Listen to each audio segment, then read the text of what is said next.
Yaa Waaqayyoo ijoollee kiyyaaf jedhiitii na tursi jedheen kadhadheen ture. Yooyyaa ashamaa akkam jirtuu kabajamtootaaf hordoftoota qophii Oromiyaa 24 nagaaf jaalalli tokkummaan bakka jirtan hundaatti hunda keessaniif yaa ta'u jechaa guyyaa har'aa gidduu kana biyya keenya keessatti waan ta'e dargaggeessa harmeesaa qoraan baattee guddiste guyyaa eebbasaa uffata eebbaa uffisee ijoo dubbii biyya keenyaa ta'e tokko isiniif qabadheen dhiyaadheeraatii hanga xumura qophii kanaatti na waliin turaa kanan isiniin jedhu ani gammachiista shoomeeti. Namoonni chaanalii keenyaaf haaraa taatan laayik, sheerii fi sabskiraayib gochuulleen dagatina. Maqaan dargaggeessa kanaa Efreem Ballatee jedhama. Haadha isaa waliin naannoo Shiroo Meedaa magaalaa Finfinnee keessa jiraatu. Haati isaa kun dhalatee guddatee sadarkaa kana hanga ga'utti bu'aa bayii guddaa dabarsuun hinumaa tulluu Inxooxxoo jala deemtee qoraan funaanuun ijoollee ishee kan guddistedha. Afgaaffii guyyaa kaleessaa miidiyaan taasiseefiin haati kun gadda ijoollee ishee waliin dabarsite keessumaa immoo yeroo dhukkubsatte akkana jechuun dubbatti. Yeroo tokko baay'ee mana dhukkubee ture. Akka mandara keenyaattis ni duuti jedhameen eegamaan ture. Ani garuu gara waaqaatti ol ilaaleen yaa Waaqayyoo ijoolleen koo yoon ani du'e eenyuun illee hin qabanii isaaniif jedhiitii lubbuu koo jiraachisii jedheen kadhadhe jetti. Kunoo Waaqayyos dhukkuba koorraa na fayyisee eebba ilma koos ijaan argeera jetti dubbatti.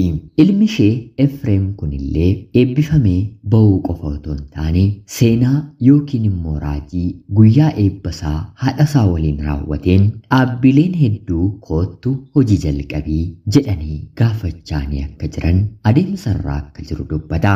Seenaa baay'ee nama ajaa'ibu baay'ees nama gammachiisu. Har'a tokkoon keenyi maatiin keenya nutti baasaniitiif hangam bakka kennineerra jennee otoo of gaafannee hunduma keenyaafuu sammuu keenya keessatti gaaffii nutti uumaa. Haadha abbaa nu guddisaniitiif kabaja kan nuti kenninu guyyaa haadholiin yookiin immoo abbooliin akka sadarkaa addunyaatti kabajni kennamuufii qofadha. Sanaan ala garuu ergaa waanuma xiqqoo yoo nu ajajatan illee tole jennee kan hin ergamnee fi meeqan keenyatu jira. Amma wanti dhufaa jiru immoo baay'ee nama qaanessaa. Keessumaa guyyaa eebba barattootaa waan ni ta'u. Amannis amanuu baannes fudhannes fudhachuu baannes guyyaa kana galateeffamuu kan qaban nu qofaa otoo hin taane maatii keenyalleeti. Barreeffama eebbaa jalatti akka namaaf otoo hin taane akka waaqaatti har'aan hin gahee firan qaba jettee hin abdatiinii fi jechamoonni kanneen kana fakkaatan maatiin guddisan tuquu itti yaalamu kitaaba eebbaa keessaa yeroo dubbifamu ni argama. Waaqayyoon galateeffachuun akkuma jirutti ta'ee tolus badus hir'atus guutus maatiin ofii guyyaa dhalanne irraatii kaasee hanga lubbuun jiraniitti waan qabaniin yaadaanis humnaanis nu waliin jiru.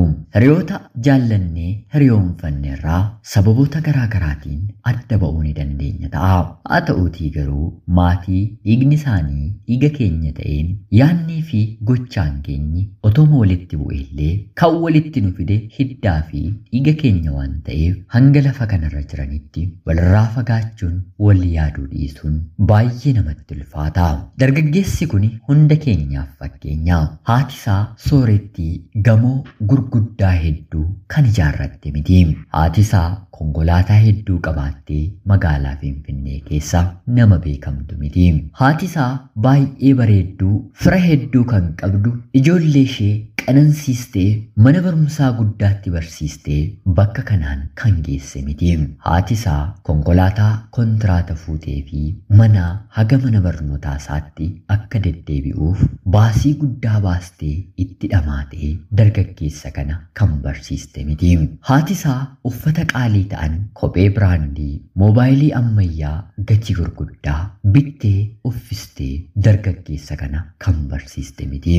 Haati isaa yeroo dhukkubsatan mana yaalaa sooressotaa kaardii baafachuuf illee qarshii gaarii gaafatan deemtee dargaggeessa kana kan yaalte miti. Haati isaa akkuma haadha keenyaa hiyyeetii. Ijoollee ishee galgala kan nyaatanii bulaniitiif kan dhiphatu.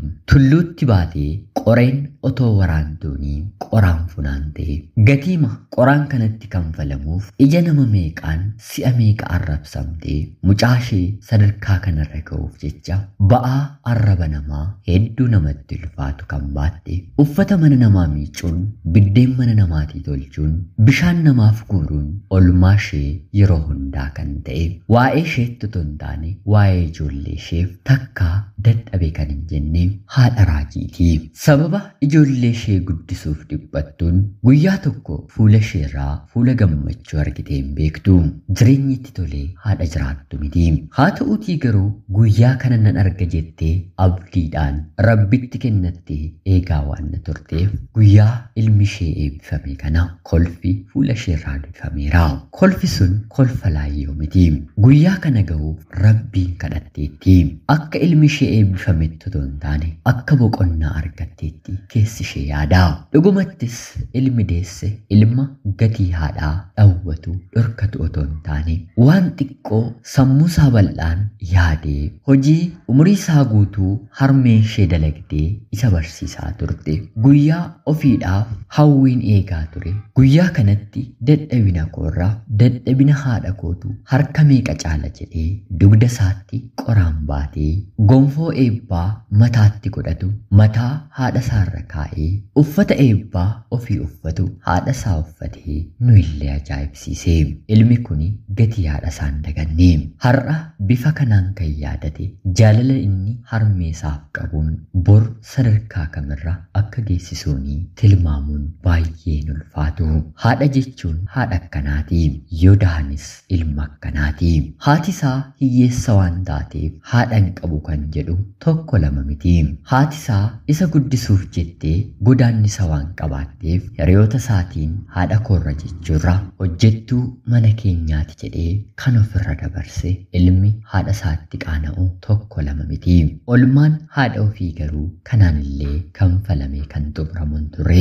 Guyyaama kabaja haadhaaf abbaa jedhamillee haati isaa ni fokkisti yookiin immoo gurraattii yookiin immoo fuulli ishee isa guddisuuf jettee godaannisaan kan heddummate nama keessatti bifa biraan kan beekamtu yoo ta'e faashina bara kanaa kan ta'e feesbuukii irratti illee kan hin maxxanfanne tokko lama miti.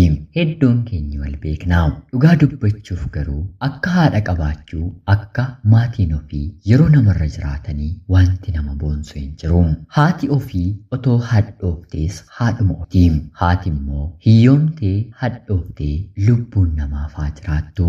Gaafa rakkatanii qofa haadha koo jechuu qofa otoo hin taane guyyaa gammachuu ofiitti illee dargaggoo kana fakkeenya godhannee maatii keenya haa yaadannuun dhaamsa qophii Oromiyaa 24 guyyaa har'aati. Haati keenya yeroo gaddinu nutti kofaltee hin beektu. Haati keenya yeroo dhabnu ofii qabaattee sabbata ishee otoo nuuf hin eegiin ooltee hin beektu.